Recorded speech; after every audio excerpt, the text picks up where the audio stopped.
أعوذ بالله من الشيطان الرجيم. بسم الله الرحمن الرحيم. أولم يسيروا في الأرض فينظروا كيف كان عاقبة الذين من قبلهم وكانوا أشد منهم قوة وما كان الله ليعجزه من شيء في السماوات ولا في الأرض إنه كان عليما قديرا. ولو يؤاخذ الله الناس بما كسبوا ما ترك على ظهرها من دابة ولكن يؤخرهم إلى أجل مسمى فإذا جاء أجلهم فإن الله كان بعباده بصيرا. سورہ فاطر آیات 44 اور 45 اور یہ سورہ مبارکہ کی آخری دو آیات ہیں. اہل مکہ کو تنبیہ کی جا رہی ہے. اولم یسیرو، کیا انہوں نے سفر نہیں کیا، فی الارض زمین میں، فینظرو پس وہ دیکھیں، کیفا کیسا، کانا ہوا، عاقبۃ الذین انجام ان لوگوں کا، من قبلہم جو ان سے پہلے تھے. سارا یسیرو کا مطلب سیر کرنا، چلنا. اہل مکہ تجارت کی غرض سے ملک شام کو بھی سفر کرتے اور یمن کی طرف بھی جاتے. دوران سفر بہت سی ایسی بستیوں سے ان کا گزر ہوتا کہ جنہیں ہلاک کر دیا گیا، قوم عاد اور سمود کی بستیاں. تو ان لوگوں کا ان بستیوں سے گزر ہوتا ہے. کبھی انہی آثار پر یہ غور کر لیں، یہ بھی وہ لوگ تھے کہ جنہوں نے انبیاء کی بات تسلیم نہ کی، انبیاء کی تکذیب کی اور بالآخر ہلاک کر دیے گئے. وَكَانُوا أَشَدَّ مِنْهُمْ قُوَّةً، وہ قوت میں ان سے کہیں بڑھ کر تھے، طاقت اور قوت کے لحاظ سے، تہذیب و تمدن کے لحاظ سے، عمرانیات کے لحاظ سے.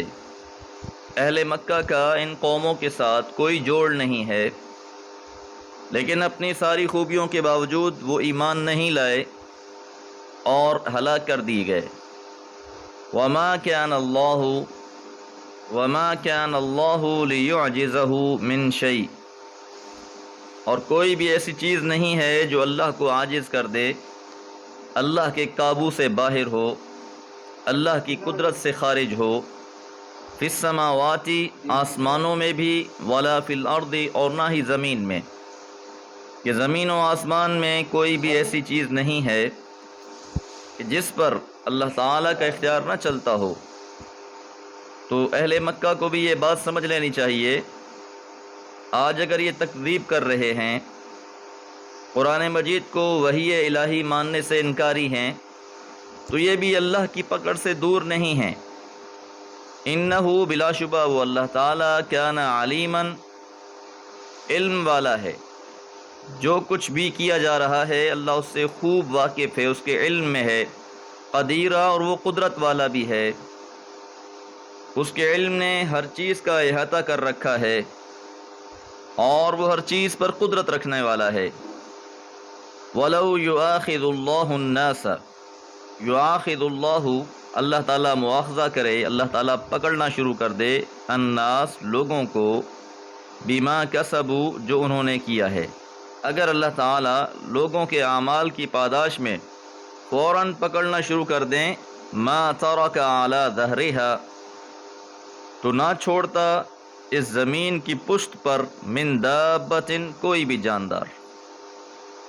اس کی شرح میں اصحاب میسر لکھتے ہیں، وَلَوْ يُعَاقِبُ اللَّهُ النَّاسَ بِمَا عَمِلُوا مِنَ الذُّنُوبِ وَالْمَعَاصِي مَا تَرَكَ عَلَى ظَهْرِ الْأَرْضِ مِنْ دَابَّةٍ، اگر اللہ تعالیٰ عذاب دینا شروع کر دے لوگوں کے اعمال پر جو وہ گناہ کرتے ہیں، تو روئے زمین پر ایک انسان بھی باقی نہ بچتا.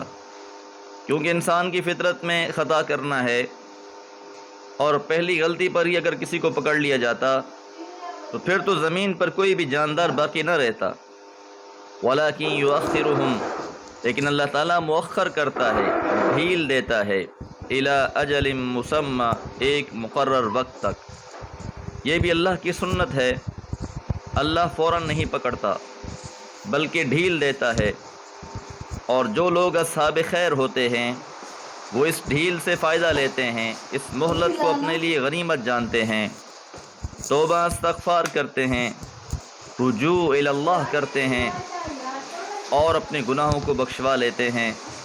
اور اس کے مد مقابل بدبخت لوگ اللہ تعالیٰ عطا کردہ اس مہلت کو نہیں سمجھ پاتے اور مزید سرکش ہوتے جاتے ہیں۔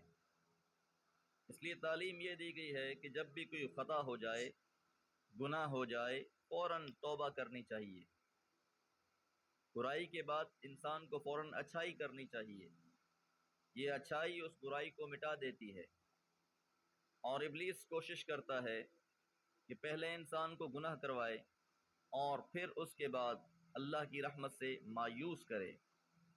تو یاد رہے، انسان سے غلطی ہوتی ہے، انسان خطا کا پتلا ہے، لیکن بہترین لوگ وہ ہیں کہ جن سے خطا ہوتی ہے اس کے بعد وہ رجوع کرتے ہیں، یہی اس مہلت سے فائدہ اٹھانے والے ہیں۔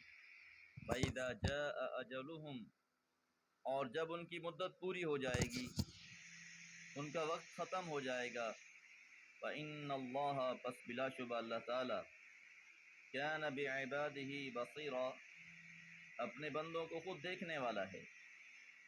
بندوں کی ہر بات اللہ کے علم میں ہے، اللہ کی نگاہ میں ہے۔ اللہ اپنی مخلوق کے اعمال اور افعال کو خوب دیکھ رہا ہے۔ لا يخفى عليه احد منهم، کوئی بھی چیز اللہ سے مخفی نہیں ہے۔ اور پھر انہی اعمال کے مطابق انسان کے ساتھ آخرت میں معاملہ کیا جانا ہے۔ دعا ہے اللہ تعالیٰ عفت اور عافیت نصیب فرمائے اور توبہ کی توفیق عطا فرمائے رکھے۔ وما علیہ الا البلاغ۔